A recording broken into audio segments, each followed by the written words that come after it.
బులెటిన్లో మరో breaking news చూస్తున్నాం. జమ్మూ కాశ్మీర్ను భారీ వర్షాలు అతలాకుతలం చేస్తున్నాయి. ఆకస్మిక వరదలు బీభత్సం సృష్టించాయి. రాంబన్లో నాలా ఉప్పొంగి గ్రామాన్ని ముంచెత్తింది. 2 రోజులుగా కురుస్తున్న కొండపోత కారణంగా భారీగా కొండచర్యలు విరిగిపడుతున్నాయి.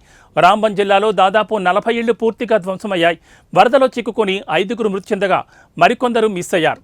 కొన్ని చోట్ల రోడ్లు తెగిపోయాయి. సుమారు 350 మందిని సహాయక బృందాలు రక్షించినట్లు అధికారులు చెబుతున్నారు.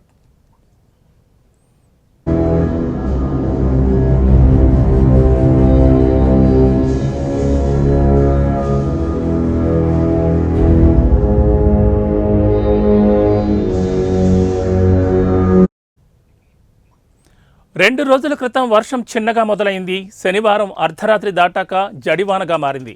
పైగా గాలి దుమారంతో చెట్లు, కరెంటు స్తంభాలు విరిగిపడ్డాయి.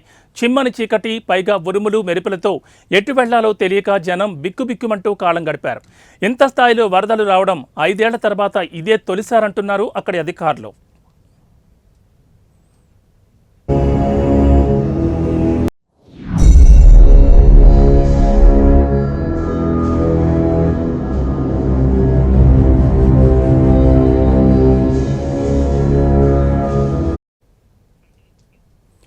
విపరీతంగా వీచిన ఈదురుగాలులు, జోరుగా కురిసిన వర్షం ప్రభావానికి చాలా చోట్ల విద్యుత్ సరఫరా నిలిచిపోవడంతో సహాయక చర్యలకు ఆటంకం కలుగుతోందని అధికారులు పేర్కొన్నారు.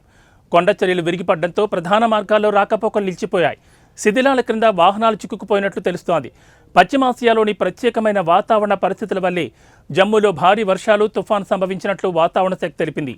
250 కిలోమీటర్ల పొడవైన ఈ జాతీయ రహదారిపై కొన్ని వందల వాహనాలు చిక్కుకుపోయాయి. శిథిలాల కింద వాహనాలు, ఇళ్లు కూరుకుపోయాయి.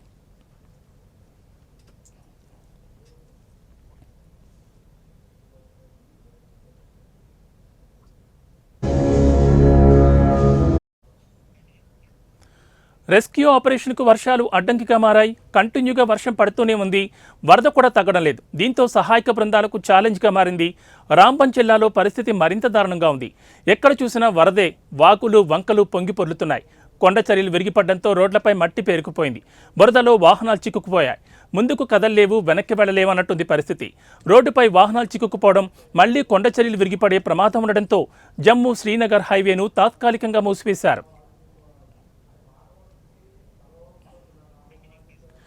ఎడతెరిపి లేకుండా కురుస్తున్న వర్షం కారణంగా వరదలు చీనాబ్ వంతెన సమీపంలోని ధరంకుండ్ గ్రామాన్ని ముంచెత్తాయని అధికారులు పేర్కొన్నారు. దీంతో ఇళ్లు, వాహనాలు కొట్టుకుపోయాయని, ఇళ్లలోని ప్రజలను సురక్షిత ప్రాంతాలకు తరలించడానికి సహాయక బృందాలు శ్రమిస్తున్నాయని తెలిపారు. దీనిపై కేంద్ర మంత్రి జితేంద్ర సింగ్ స్పందిస్తూ డిప్యూటీ కమిషనర్ బషీర్ ఉల్ హక్ చౌదరితో తాను నిరంతరం సంప్రదింపులు జరుపుతున్నానని చెప్పారు.